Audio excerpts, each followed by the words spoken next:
പശ്ചിമേഷ്യയിലെ സാഹചര്യങ്ങൾ കേരളത്തിലെയും വിമാന സർവീസുകളെ അടക്കം ഗുരുതരമായി ബാധിച്ചിട്ടുണ്ട്. പശ്ചിമേഷ്യൻ പ്രതിസന്ധി തുടരുന്ന സാഹചര്യത്തിൽ കരിപ്പൂർ വിമാനത്താവളത്തിൽ നിന്നുള്ള എല്ലാ സർവീസുകളും റദ്ദാക്കിയിട്ടുണ്ട്. ഇന്ന് രാവിലെ റിയാദിൽ നിന്നുള്ള ഫ്ലൈനാസ്, മസ്കറ്റിൽ നിന്നുള്ള സലാം എയർ എന്നിവ മാത്രമാണ് കരിപ്പൂരിലേക്കും തിരികെ മസ്കറ്റിലേക്കും റിയാദിലേക്കും സർവീസ് നടത്തിയത്.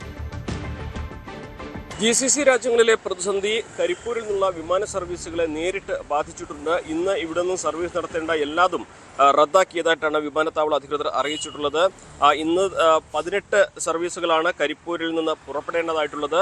അതുപോലെ 19 സർവീസുകൾ കരിപ്പൂരിലേക്ക് എത്തേണ്ടതായിട്ടുമുണ്ട്. ഇത് രണ്ടും പൂർണ്ണമായും റദ്ദാക്കി. അതായത് 37 സർവീസുകൾ പൂർണ്ണമായിട്ടും കരിപ്പൂരിൽ വരികയും പോവുകയും ചെയ്യേണ്ടതായിട്ടുള്ള 37 സർവീസുകൾ പൂർണ്ണമായി റദ്ദാക്കിയ ഒരു സാഹചര്യമാണ് നിലവിലുള്ളത്. ഇത് ഇനി എപ്പോൾ സർവീസ് നടത്തുമെന്ന കാര്യത്തിൽ വിമാന കമ്പനികളുമായിട്ട് ബന്ധപ്പെടണമെന്നാണ് യാത്രക്കാർക്ക് വിമാനത്താവള അധികൃതർ നൽകുന്ന നിർദ്ദേശം. ഇത് സംബന്ധിച്ച് വിമാനത്താവളത്തിന് അറിയിപ്പുകൾ ലഭിച്ചിട്ടില്ല എന്നും അവർ പറയുന്നുണ്ട്.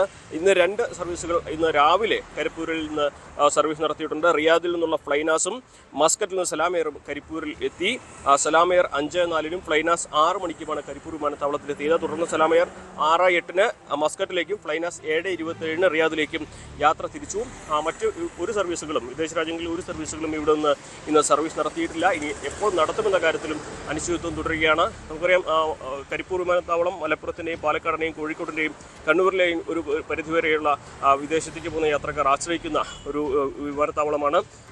വിദേശ രാജ്യങ്ങളിലേക്ക് മാത്രമല്ല യൂറോപ്പിലേക്ക് പോകുന്നവരും GCC വഴിയാണ് അവർ യാത്ര ചെയ്യുന്നത്. അതുകൊണ്ട് തന്നെ ഇവിടെ നിന്നുള്ള സർവീസുകൾ പൂർണ്ണമായി റദ്ദാക്കിയത് യാത്രക്കാരെയും വലിയ തോതിൽ തന്നെ ബാധിച്ചിട്ടുണ്ട്. ഇവിടേക്ക് എത്തിച്ചേരാനുള്ള യാത്രക്കാരെയും ബാധിച്ചിട്ടുണ്ട്. പക്ഷേ ഈ ഒരു പ്രതിസന്ധി അതിനെ എപ്പോൾ അയവ് വരുമെന്നോ എപ്പോൾ സർവീസുകൾ തുടങ്ങുമെന്നോ ഇതുവരേക്കും വിമാനത്താവള അധികൃതർക്ക് വ്യക്തമാക്കാനായിട്ടില്ല. അത് വിമാന കമ്പനികൾ തന്നെ അറിയിക്കും എന്നാണ് വിമാനത്താവള അധികൃതരുടെ വിശദീകരണം. മലപ്പുറത്തു നിന്നും CV അനുമോദ്, ന്യൂസ് 18. മറ്റു വാർത്തകൾ നോക്കാം. കൊല്ലം പോർട്ടിൽ ചരക്ക് കപ്പൽ അടുപ്പിച്ചു. ഹോങ്കോങ്ങിൽ നിന്നും സൗദി അറേബ്യയിലേക്ക് പോയ കപ്പലാണ് കൊല്ലം പോർട്ടിൽ അടുപ്പിച്ചത്. പോർട്ടിൽ നങ്കൂരം ഇടുന്നതിന് സഹായം അഭ്യർത്ഥിക്കുകയാണ് ഉണ്ടായത്.